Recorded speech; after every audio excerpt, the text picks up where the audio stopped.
Este 16 de septiembre de 2023, saludamos a quienes nos acompañan en esta nueva entrega del especial.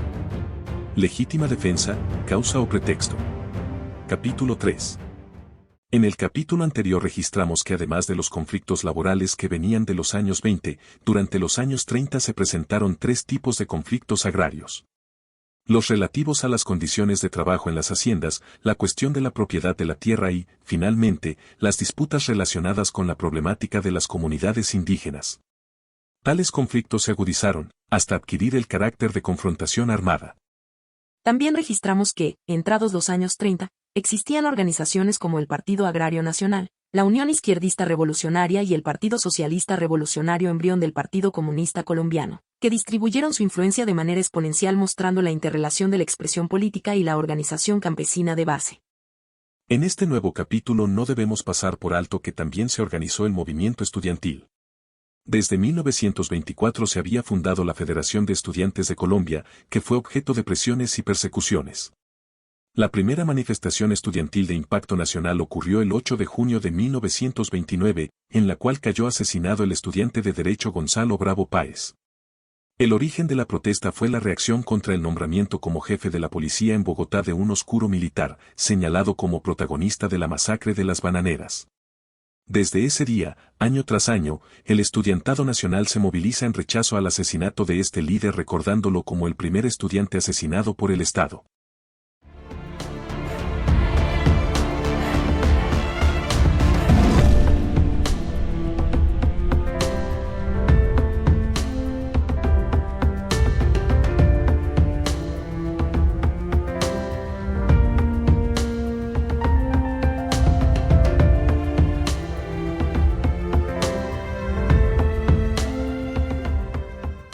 De otra parte, la obra Movimiento Obrero y Protesta Social en Colombia, de Roberto González e Ivonne Molinares, nos recuerda que para 1931 el Estado colombiano, pese a que reconoció en ese año el derecho de asociación sindical, miraba con sospecha a los trabajadores y a los sindicalistas del país, a tal punto que con el apoyo de la Iglesia se propiciaron campañas moralizadoras para reorientar a esas almas perdidas por las malas influencias foráneas. Estas sospechas se extendieron en el tiempo. A partir de la reducción de la jornada laboral a 8 horas en 1934, el buen uso del tiempo libre de los obreros fue de gran preocupación. Empresarios, gobierno y clero trataban de evitar a toda costa que las ideas revolucionarias del sindicalismo socialista tuvieran influencia sobre los trabajadores, ante lo cual era preciso ejercer control social sobre estos sectores. La creación de barrios obreros cerca a las fábricas servían para indagar, entre otros, del uso del tiempo libre luego de la jornada laboral. La Iglesia Católica, para entonces muy activa, utilizaba todo tipo de estrategias para combatir la influencia comunista y socialista entre los trabajadores, para lo cual impulsó la creación de organizaciones y sindicatos. Esto explica que, desde comienzos de los años 30, la Acción Social Católica emprendiera la tarea de reorganizar y centralizar bajo una dirección única a aquella diversidad de sociedades, con frecuencia mal instituidas y aisladas entre sí.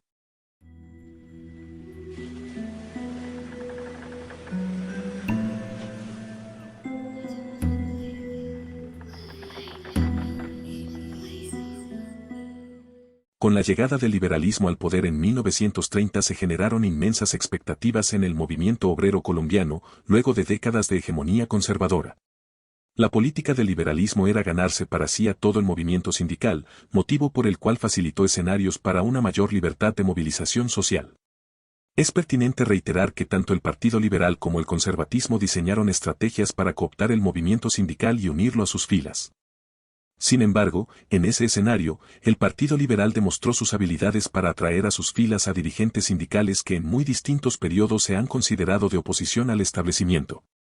Por ejemplo, durante los años 30 integró a sus filas a un amplio grupo de exmilitantes del Partido Socialista, justo cuando esta agrupación se transformó en el Partido Comunista Colombiano. En otras palabras, el Partido Liberal, incluso desde los años 30, absorbió a los nacientes movimientos socialistas, subordinó al sindicalismo incipiente y asumió muchas banderas que en otros países llenaron los movimientos populistas.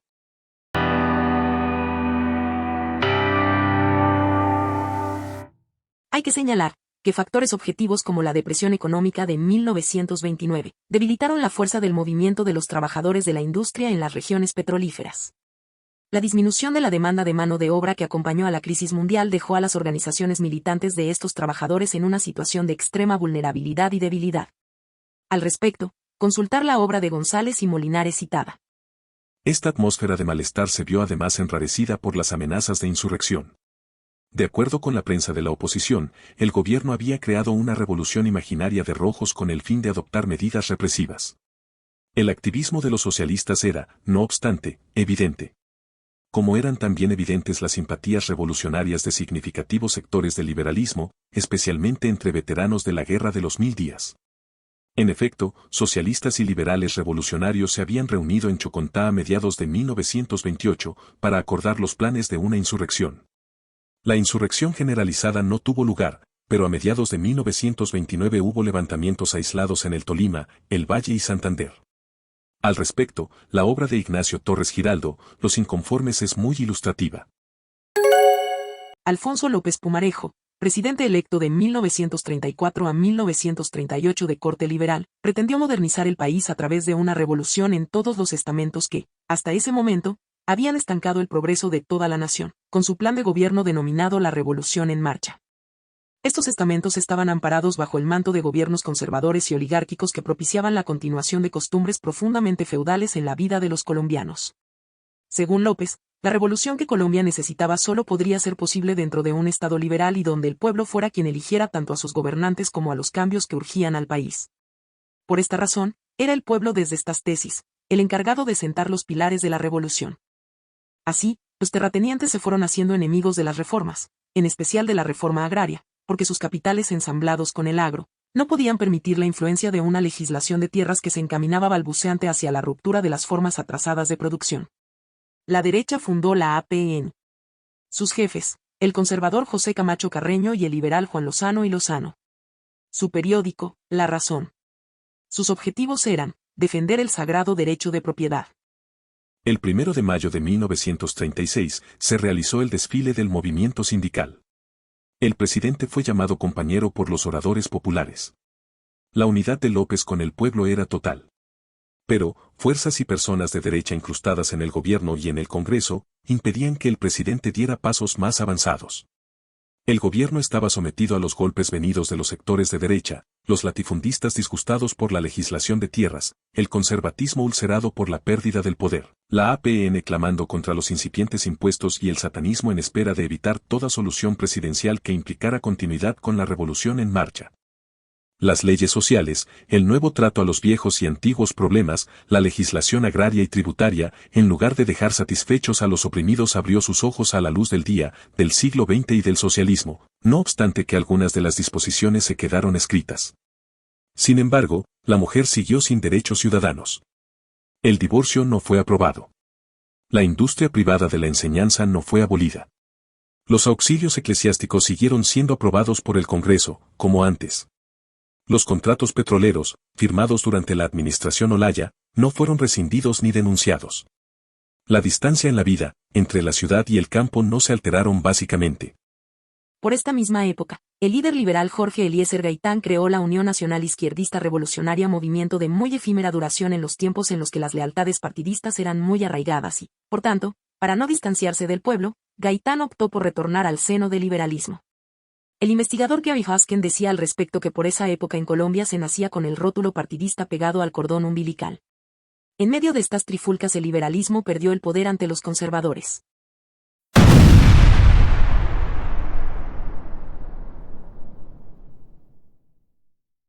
La agresión por parte del gobierno conservador de Mariano Ospina, la ola de violencia bipartidista, y el asesinato del liberal Jorge Eliezer Gaitán, sentaron las bases de lo que se consideró como la Primera Guerra comprendida entre 1949 y 1953. Una guerra alimentada por crímenes como el descuartizamiento y exhibición de cuerpos en caminos rurales, masacres, incineración de pueblos enteros y violación de mujeres.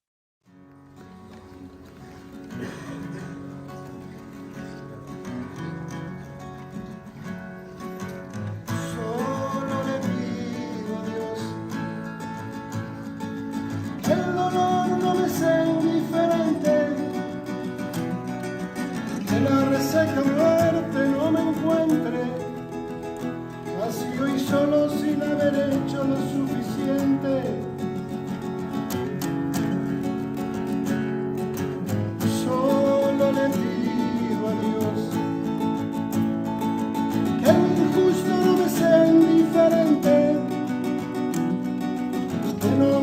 bofeté en la otra mejilla, después de que una garra me arañó esta suerte.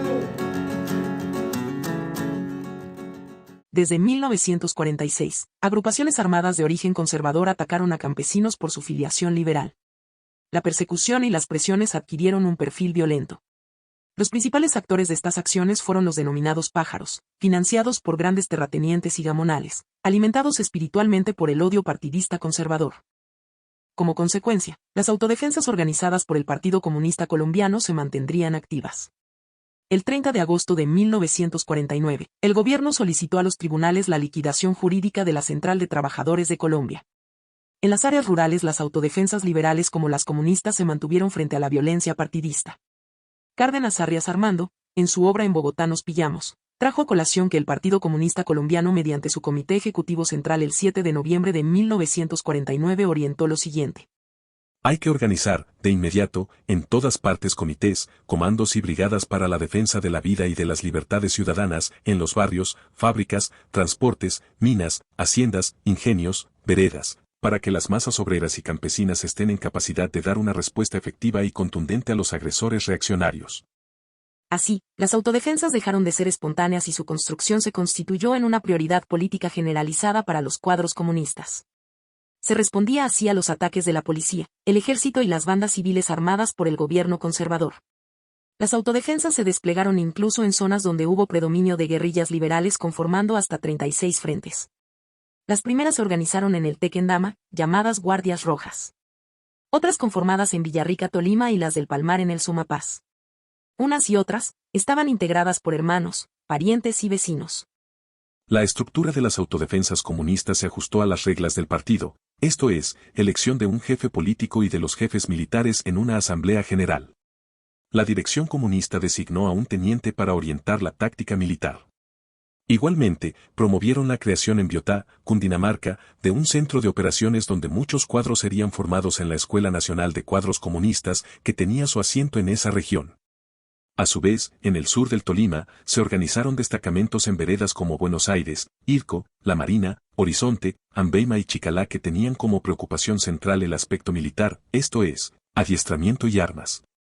De otra parte, guerrilleros liberales y comunistas conformaron en diciembre de 1950 su primer Estado Mayor guerrillero, integrado por 8 comunistas y 7 liberales.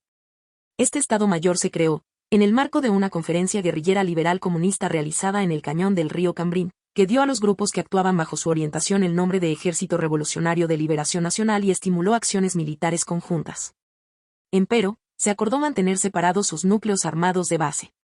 En la región del Davis, se organizó el enclave guerrillero. El campamento se estableció en la cumbre de una montaña al suroccidente del Río Blanco, entre la quebrada La Lindosa y el río Cambrín, ambos afluentes del río Saldaña. En este campamento, imperó la organización y la disciplina. Su organización militar fue semejante a la del ejército. Estaban debidamente organizadas las compañías, escuadras y guerrillas como la unidad básica. Sin embargo, no todo fue armonía. Tras casi 3 años de funcionamiento, contando con 2.000 personas aproximadamente, se comenzaron a sentir los conflictos entre comunistas y liberales especialmente sobre la organización, la formación política y las órdenes militares. Las tesis de los liberales cuestionaban las rutinas de los comunistas, esencialmente rechazaban la militarización de la cotidianidad, puesto que, según ellos, laceraba la libertad individual. Al respecto, Manuel Marulanda Vélez en sus cuadernos de campaña escribía: Cuando en el Estado Mayor unificado se quiso poner en práctica el tipo de organización militar que rigió la vida de la columna y que se practicaba en los destacamentos comunistas, surgieron conflictos con quienes no estaban habituados a una organización regida por normas de forzoso acatamiento. Estaban acostumbrados a obrar por cuenta propia y hacían las cosas como y cuando querían.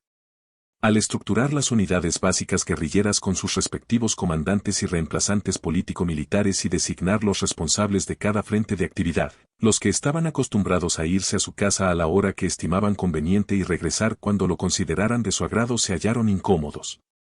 Se puso orden en las dependencias, servicios y se establecieron normas para aprovechar el tiempo libre en actividades útiles, pero ello no gustó a quienes, o no entendían la importancia de tales reglamentaciones, o simplemente querían la anarquía en todo.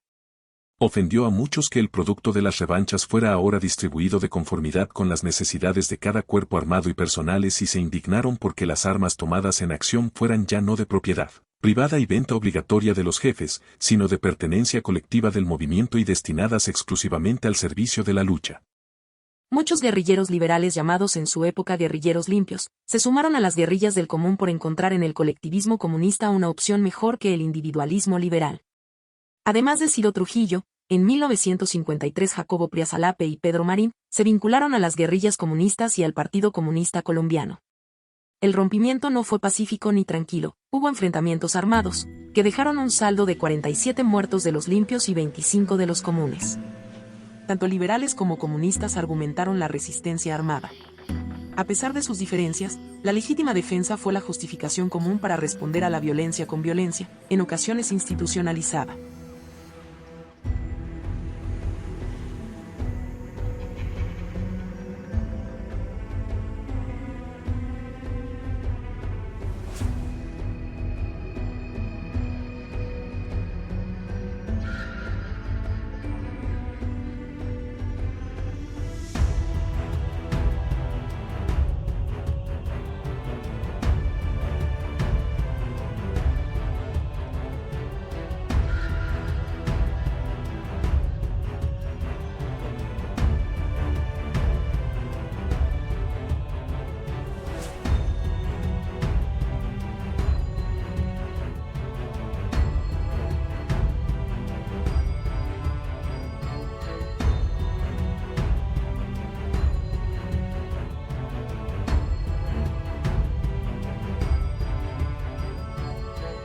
Hasta aquí el presente capítulo. Gracias por tu compañía. La cuarta entrega será el próximo sábado 23 de septiembre de 2023. Agradecemos comentarios y sugerencias. Favor escribir al correo electrónico accionlegitima@gmail.com. Hasta entonces.